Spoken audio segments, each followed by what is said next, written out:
Assalamualaikum warahmatullahi wabarakatuh. Selamat siang. Perkenalkan terlebih dahulu, nama saya Novia Sri Andayani dengan NIM 11128222706. Di sini ingin menampilkan video tentang analisis isu kesehatan di Indonesia yang saya mengangkat topik tentang tinjauan penyebab penolakan klaim jaminan kesehatan JKN itu pada kasus bronkopneumonia.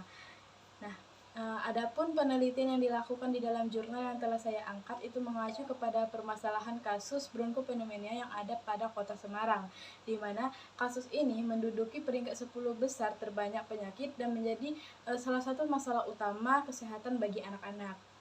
Permasalahan di dalam jurnal ini itu dilatar belakangi oleh penolakan kasus sebanyak 9,63% kasus dengan diagnosis utamanya yaitu bronkopneumonia oleh salah satu dokter di Rumah Sakit Panti Wilasa Kota Semarang yang bernama Dr. Cipto.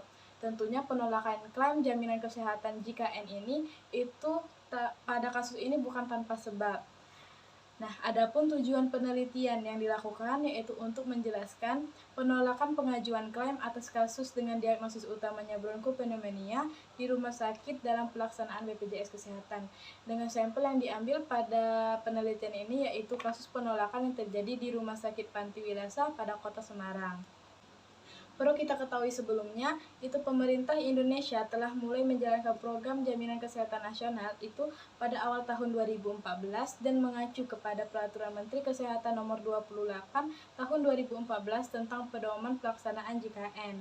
Selama ini itu sering sekali kita temui beberapa kasus yang memberikan dampak hingga merugikan pasien pengguna BPJS. Namun, tanpa kita duga itu bentuk program dari JKN ini juga dapat merugikan pihak rumah sakit karena beberapa hal seperti salah satunya yaitu penolakan klaim JKN ini.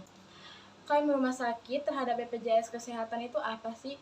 Nah, jadi klaim rumah sakit terhadap BPJS Kesehatan adalah tuntutan imbalan atas jasa layanan yang telah diberikan oleh rumah sakit melalui tenaga kerjanya, baik itu dokter, perawat, apoteker, dan lain-lain kepada para peserta BPJS yang berobat hingga dirawat di rumah sakit tersebut. Nah, pengajuan klaim ke BPJS Kesehatan itu harus menggunakan resum medis dengan diagnosis merujuk pada ICD-10 dan ICD-9 catatan medis yang telah ditentukan oleh pihak BPJS Kesehatan. Adapun cara pembayaran klaim JKN BPJS Kesehatan itu menggunakan sistem INASI BJS. Apa sih INASI BJS itu? INASI BJS merupakan singkatan dari Indonesia Case Based Group yang merupakan sebuah aplikasi yang digunakan oleh rumah sakit untuk mengajukan klaim pada pemerintah. Cara pembayaran perawatan pasien berdasarkan diagnosis serta kasus yang relatif sama. Nah, adapun aspek yang mempengaruhi besarnya INASI BJS, biaya tarif yang dikeluarkan itu adanya diagnosis utama, adanya diagnosis sekunder berupa penyerta, comorbidity atau penyulit yaitu complication, tingkat keparahan penyakit pasien, bentuk intervensi hingga umur dari pasien tersebut. Nah, tarif INASI BJS ini dibayarkan per episode dari perawatan. Maksudnya di sini itu dibayarkan melalui perangkaian perawatan yang dijalani oleh pasien hingga selesai. Klaim itu dapat dilakukan oleh rumah sakit melalui proses administrasi klaim. Pelaksanaan klaim JKN dan proses administrasi klaim itu dilakukan dengan menggunakan sistem INASI BJS tadi.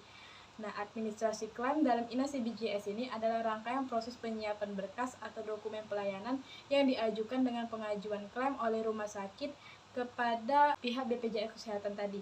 Nah, rumah sakit itu akan mengajukan klaim dalam bentuk hard copy untuk rekapitulasi dan soft copy-nya untuk data individu klaim. Apabila sudah ada kesepakatan terkait pengajuan klaim, maka akan dibuatkan berita acara sehingga layak untuk pembayaran klaim oleh BPJS Kesehatan sesuai dengan ketentuan yang telah disepakati. Nah, namun apabila klaim tersebut itu ditolak, maka rumah sakit itu akan kehilangan biaya yang sudah dikeluarkan dan dapat mengalami kerugian yang besar.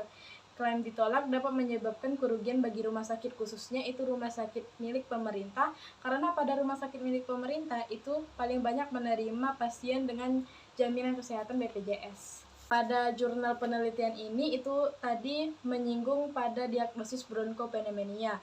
Nah, kita perlu mengetahui bronkopneumonia itu disebut juga dengan pneumonia tubularis. adalah peradangan pada parenkim paru yang melibatkan bronkus atau bronkiolus berupa distribusi berbentuk bercak-bercak. Umumnya bronkopneumonia ini menyerang satu atau lebih lobus paru-paru yang ditandai dengan bercak-bercak infiltrat yang disebabkan oleh bakteri, virus, jamur, hingga benda asing. Dalam penelitian ini menggunakan penelitian deskriptif kuantitatif, yaitu meliputi metode pengumpulan data hingga metode analisis data. Untuk hasil dari penelitian ini itu ditemukan diagnosis utama kasus bronkopneumonia anak pada awalnya itu ada sebanyak 36 kasus.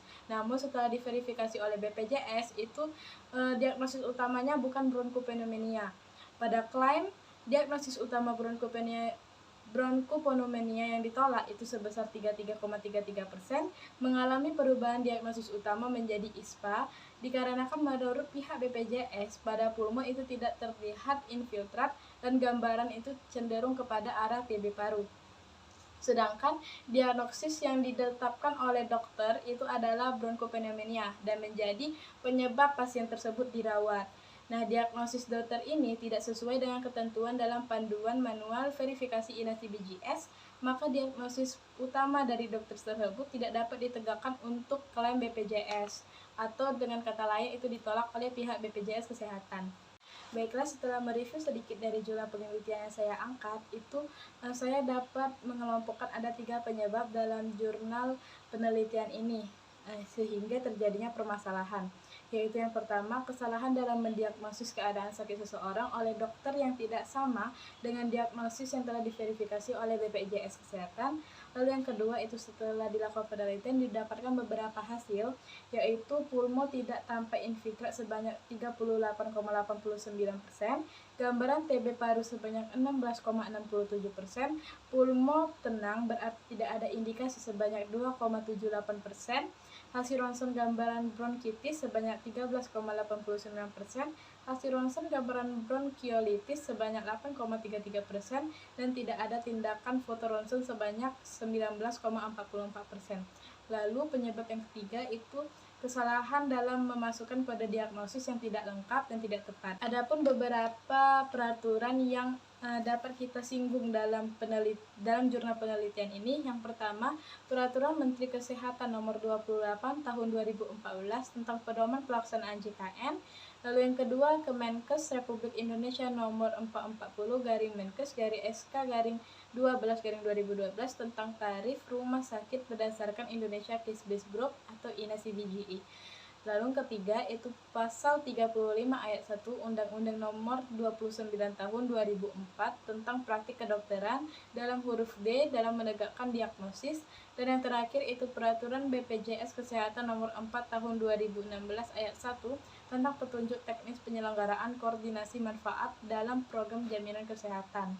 Sekian video penjelasan saya mengenai analisis isu kesehatan di Indonesia dengan mengawal sebuah jurnal. Saya akhiri, wassalamualaikum warahmatullahi wabarakatuh.